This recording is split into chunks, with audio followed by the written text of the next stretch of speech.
I-nya iri, L-nya licik. Siapa yang hafal hadiahnya umroh? Ayo, sama-sama umroh ya. Kumpulnya di depan Masjidil Haram. Ayo. T-nya apa? Takabur. Egois. N. Nora. G. Galak. I. Iri. L. Licik. Saya ada dua, ini mau ada judul lain sebetulnya. Ini kalau dilihat dari wajahnya, ini wajahnya wajah-wajah ada kemiripan ya.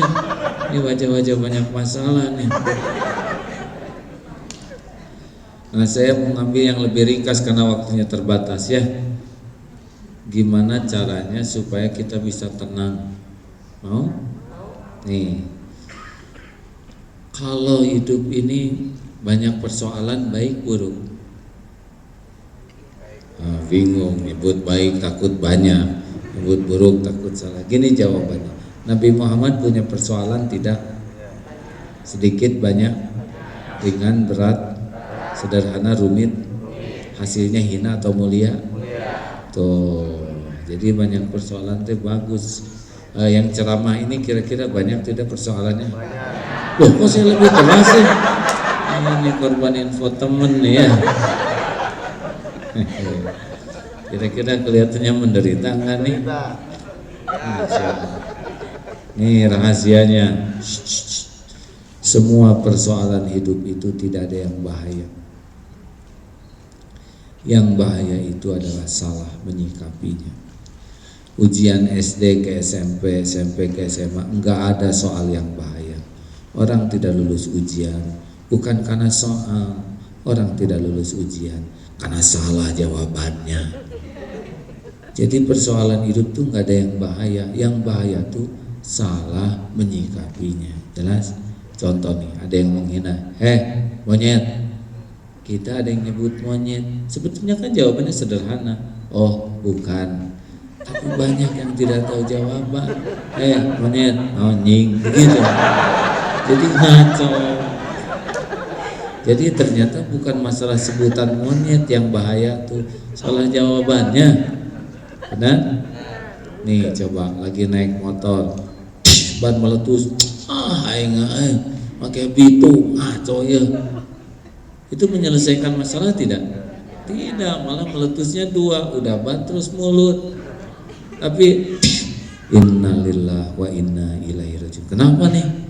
Ini rezeki tukang tambal ban ada di dompet kita. Makanya ban kita meletus tuh karena sudah waktunya rezeki dia. Enak tidak? Enak. Setiap jawaban yang bagus enak.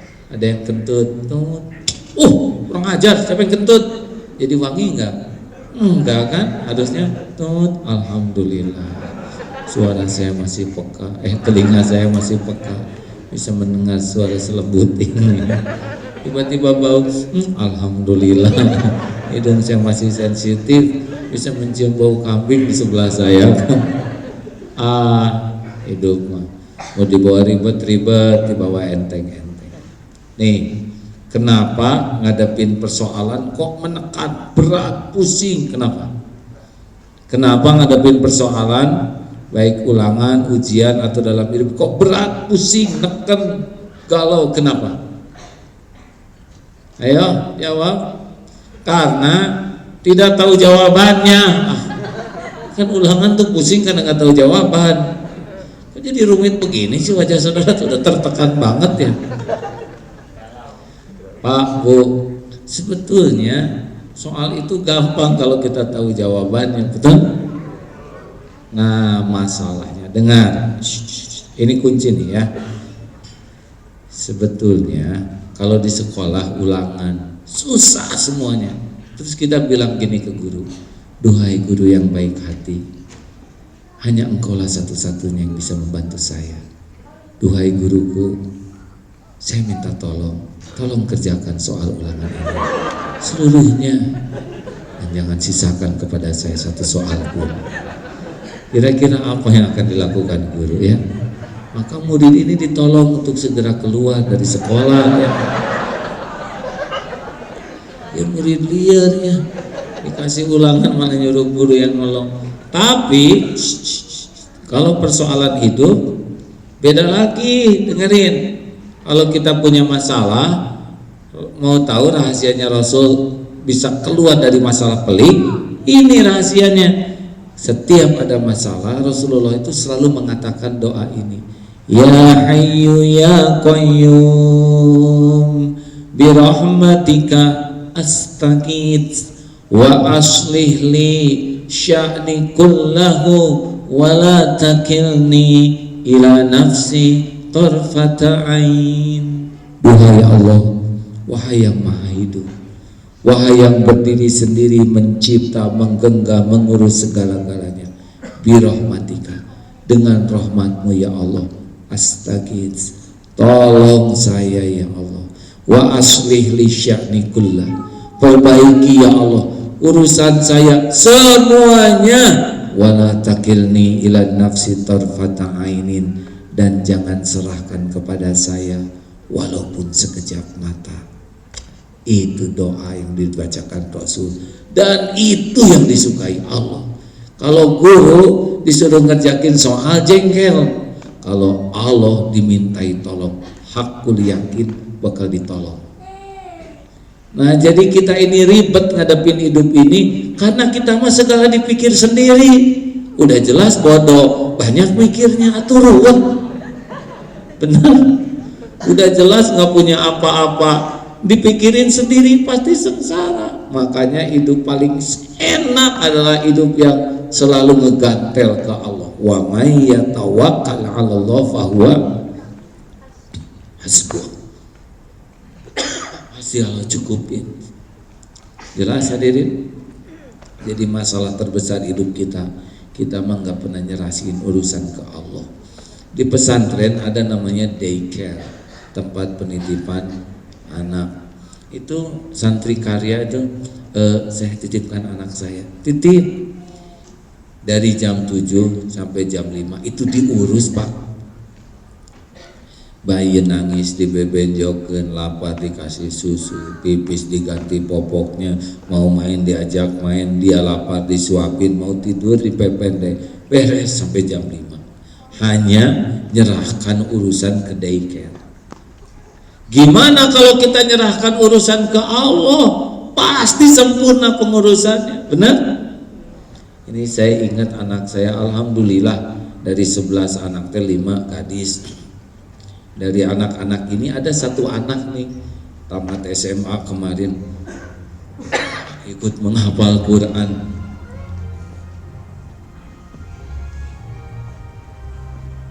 Apa nih kan? Aman Pak? Segala disadaki tadi berikan, sekarang dangdut, tenang hadirin. Teruskan. Halo, ini anaknya bicara gini Bu ke saya. Ini menarik bagi saya ya. Di antara anak-anak ini sudah cukup lah kalau mau nikah. Bapak katanya, Ica mah nggak akan banyak mikirin jodoh. Hakikatnya mah terserah Allah yang ngurus. Tapi syariatnya Ica mah nggak akan nyari, terserah Bapak aja. Bapak yang carikan jodohnya, ikut aja. Waduh, gara-gara ini anak nyerahkan urusan ke saya, bab jodoh, efeknya kemana-mana jadi hunting minantu hadirin. Salah. Di mana itu? Beneran Pak, ini yang paling saya pikirin sekarang. Nyari jodoh buat anak ini gara-garanya sederhana, menyerahkan urusan ke bapaknya. Mana bapaknya mau milihin yang sembarangan? Nggak mungkin tiap ketemu tasya tatakan, nggak mungkin. Lihat gitu budak terada baik, yang kasep, yang pintar deh. Umur berapa? Hafal Quran berapa juz? Gitu aja standar awalnya. Eleh langsung mewetan jadi. Syarat minimalnya juz 30 juz hafal Pak. Wah, saya mah 40 juz pasti nggak pernah ngapalin sebab cuma 30 Al-Quran. Nah hadirin sekalian, ini menarik. Ke makhluk aja kita menyerahkan urusan, diurus. Kenapa ke Allah enggak? Ini masalahnya Pak. Padahal janji Allah, wa may yatawakkal 'ala Allah, barang siapa yang tawakal ke Allah, menyerahkan urusan ke Allah, fahuwa hasbuhu, maka Allah akan mencukupi segala keperluannya. keperluan intelek, keperluan lahir, keperluan batin, keperluan finansial. Nah, jadi ayolah sekarang mah kalau ada masalah teh dibungkus masalah teh, pasrahkan ke Allah. Ini ada yang suka cemburu nggak sama suami? Ada nggak? Atau nggak daerah sini? Kayaknya luak lihat. Ada beberapa kemungkinan. Suatu suaminya nyebelin, dua suaminya nggak ada. Gini, Bu, iya laki mah datara cemburu ke istrinya ya. Tara ada mah amang wae. Misal kalau cemburu dipikirin jadi beres enggak?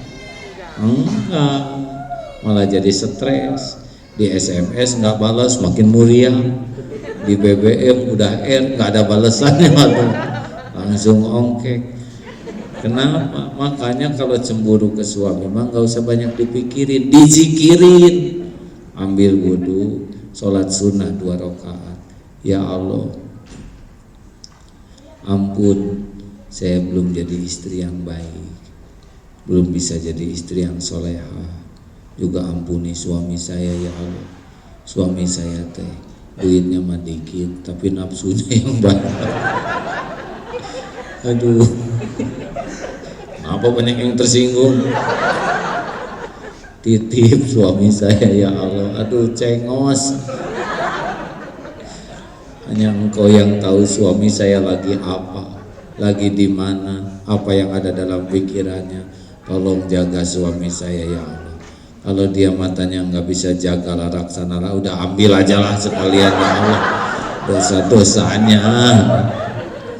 Dan jarang orang nitipin suaminya ke Allah, malah nyari informasi, nyebar intel. Tetap aja informasinya baik terus. Sebab ibu cuman bayar 300.000, suami bayar 1 juta, bayar.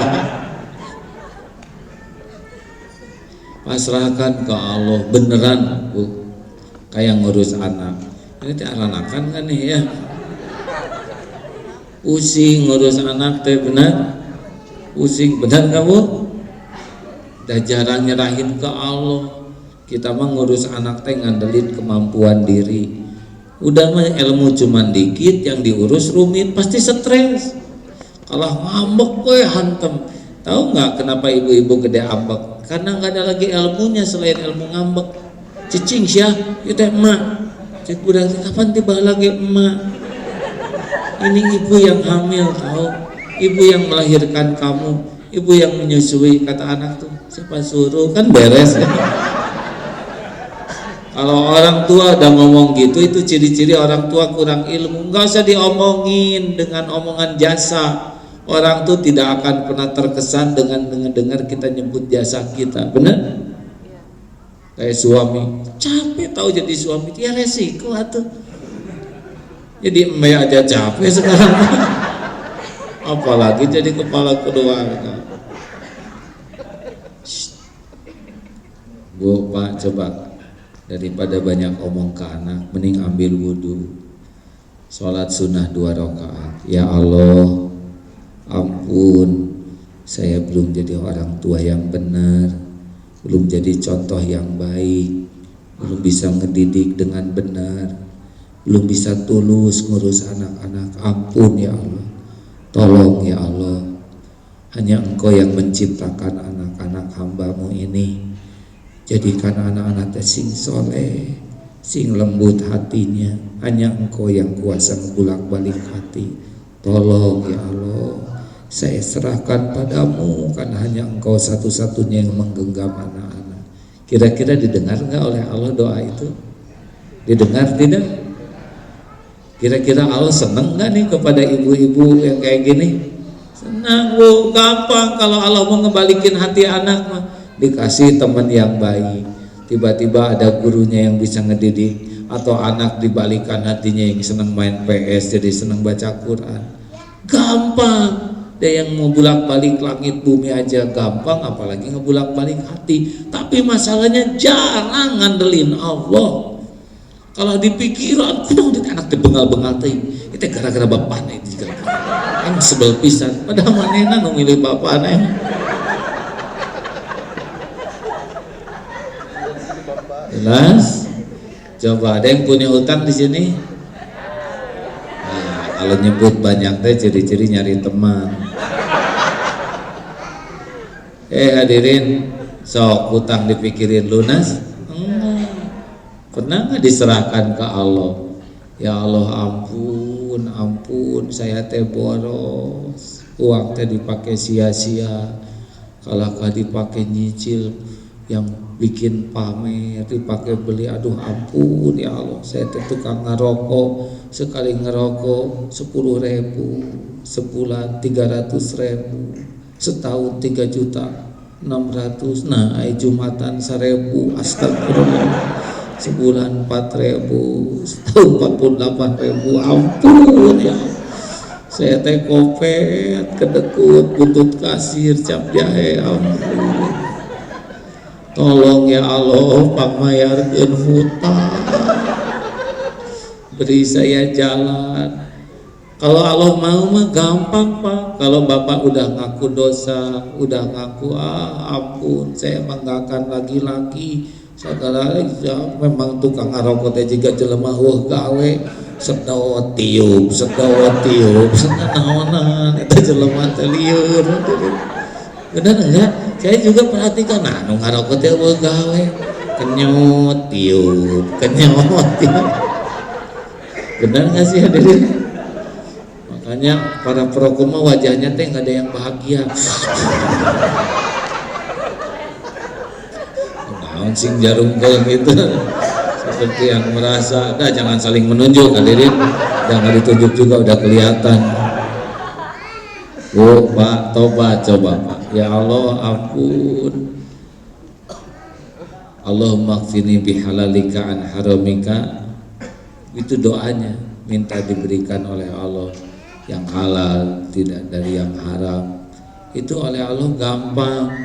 Kalau Allah mau mah eta we nu nagih dibalikeun ku Allah hatinya. Gimana, udah ada belum bayarannya? Belum. Bosan nagih maneh mah. Kalau aya we udah halal beres ya kan. Apa susahnya bagi Allah ngembalikin hati, bener? Yang tadinya dibuat bosannya nagih ke orang. Halal rugi nagih maneh mah geus tara mayar ya kan. Saya ngongkos sendiri halal beres. Saya juga pernah tuh Pak, ada lupa itu dulu zaman ngebangun, zaman dulu 100 juta.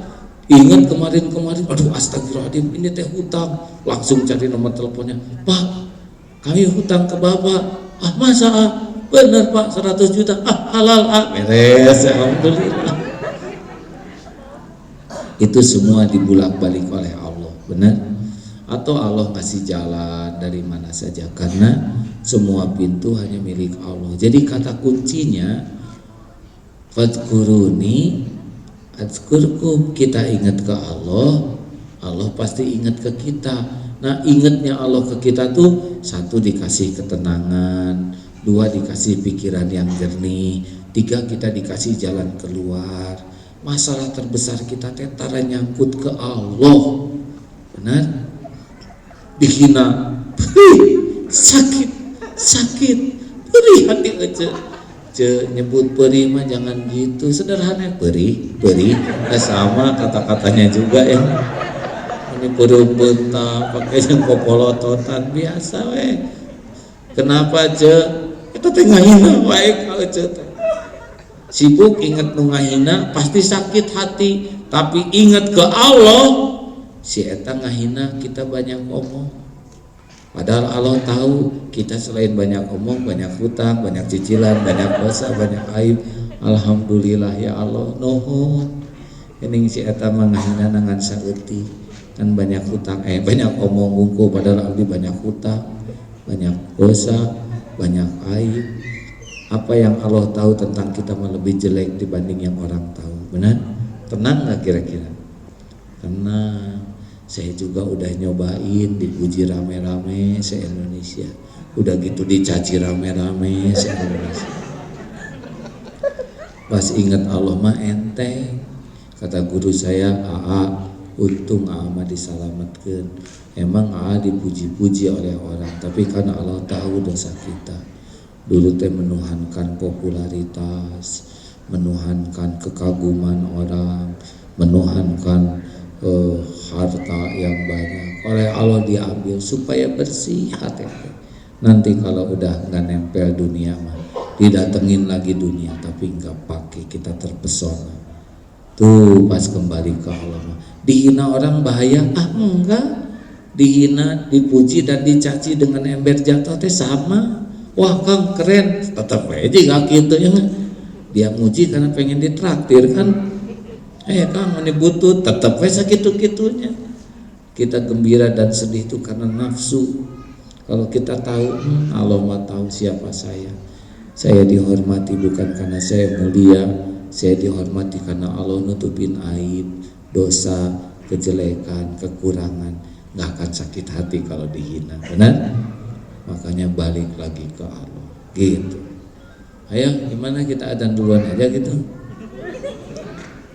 Udah waktunya belum? 1 menit lagi ya.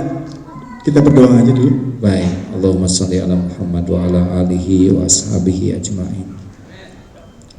Alhamdulillah ya Allah, wahai Allah yang maha mendengar, Engkau janji saat berbuka adalah saat mustajabnya doa. Jadikan saat ini benar-benar menjadi saat Engkau ampuni seluruh dosa kami ya Allah. Hapuskan seluruh aib-aib kami. Ya Allah, ampuni sekelam apapun masa lalu kami, seburuk apapun akhlak kami. Ya Allah, jadikan saat ini saat mustajabnya doa. Hadirin doalah masing-masing, amin ya Allah. Doalah masing-masing, minta apa saja, amin ya Allah.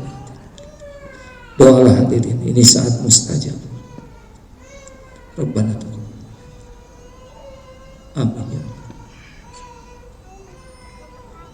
Amin ya Allah ya Rabbana. Rabbana taqabbal minna innaka antas samiul alim wa tub alaina innaka antat tawwabur rahim. Amin ya Allah ya Rabbal alamin. Terima kasih hadirin. Insya Allah doa yang barusan walaupun ringkas, doa masing-masing pasti didengar Allah. Doa bisa menjadi jalan berubahnya takdir. Alhamdulillah. Tuh kalau rezeki mah gini selalu ngejar. Mata airnya di mana, kormanya pohonnya di mana. Tapi kalau sudah rezeki saya ya kesini begini. Alhamdulillah. Terima kasih Kak. Ayo silakan. Assalamualaikum warahmatullahi wabarakatuh.